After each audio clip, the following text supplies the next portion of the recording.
It begins like any other morning. Alarm clocks buzz, coffee brews. Traffic hums on familiar streets. The world hums in predictable rhythm. And then it doesn't. At 5:49 a.m. Eastern Time, a single report flashes online. A missile launch. Initially unverified. Somewhere in Eastern Europe. Satellite data confirms movement no one wants to believe.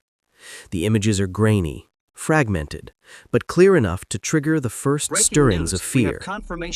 Social media erupts immediately. Screenshots, videos, and speculation spread faster than authorities can respond. News anchors scramble to interpret what's unfolding. Hesitation dominates the broadcast. Words falter between disbelief and urgent duty. By 6:10 a.m., confirmation arrives. A military strike. Russia has initiated hostilities, the first act of a global conflict. Across the United States, the reaction is quiet, almost surreal. Phones buzz on nightstands. Early risers scroll through alarming headlines that evolve by the minute. Flights are still boarding. The markets remain closed. Coffee machines drip. Radios hum. Life continues on the surface, yet under it, an invisible current of tension spreads. At 6:35 a.m., emergency alerts flood screens across the East Coast. DEFC warnings, national defense condition elevated, remain indoors, await further instructions. For most Americans, this is the first time hearing the DEFC tone in their lives. Some assume a prank. Others think it is localized, but the sharp, unmistakable sound freezes commuters mid-step and silences breakfast tables. Law enforcement moves according to decades-old protocols. Transit halts. Airspace is cleared over Washington, New York, and other major cities. Flights to Europe are rerouted. Still, no explosions, no visible attack, only information, fragmentary and terrifying. Television networks switch to continuous coverage. Government officials urge calm, but their expressions betray unease. This is not a drill. By 7:20 a.m., Americans watch the sunrise with a new kind of awareness. Something irreversible has begun thousands of miles away. The first ripple of war touches their daily lives. By 8 a.m., the rhythm of daily life begins to fracture. Communications remain mostly intact, yet information has become both lifeline and hazard.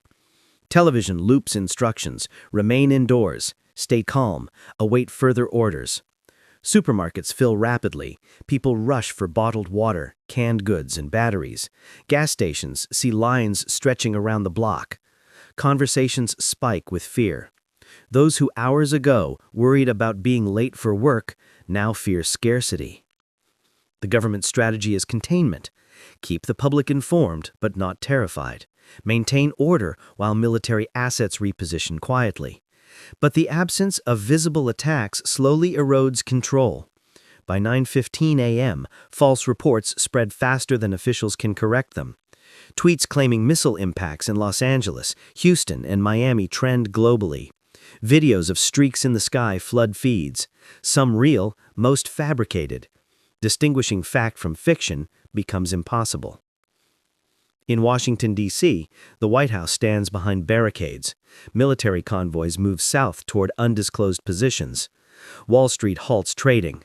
Markets don't crash, they freeze.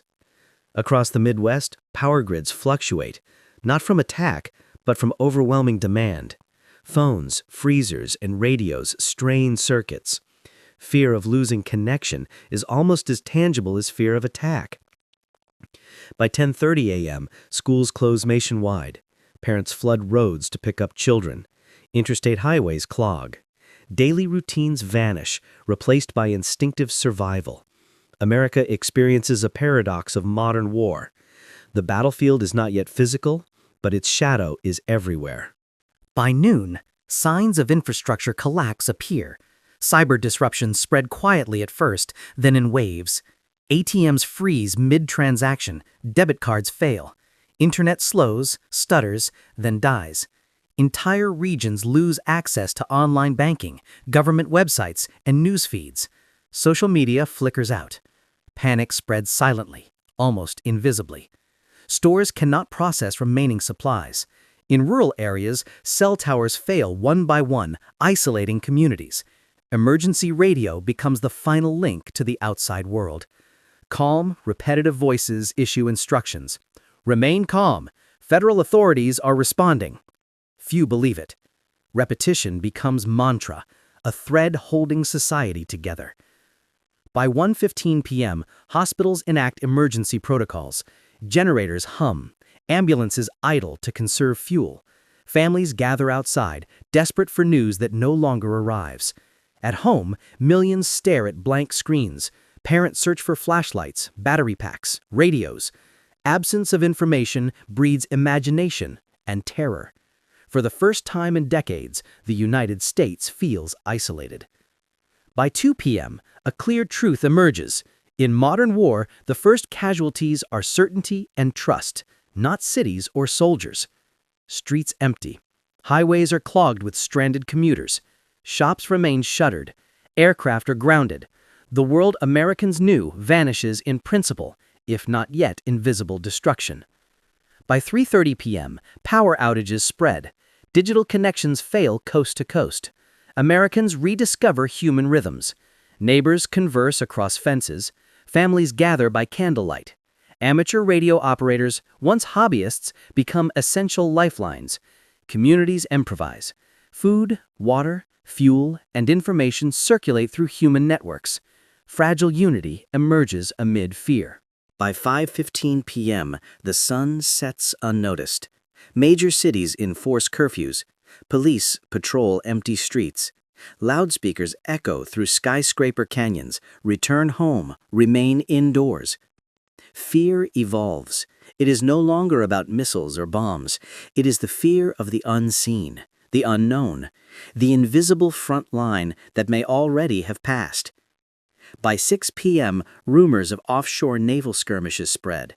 Unconfirmed reports of explosions appear online, yet verification is impossible. Highways are silent, engines off, fuel conserved.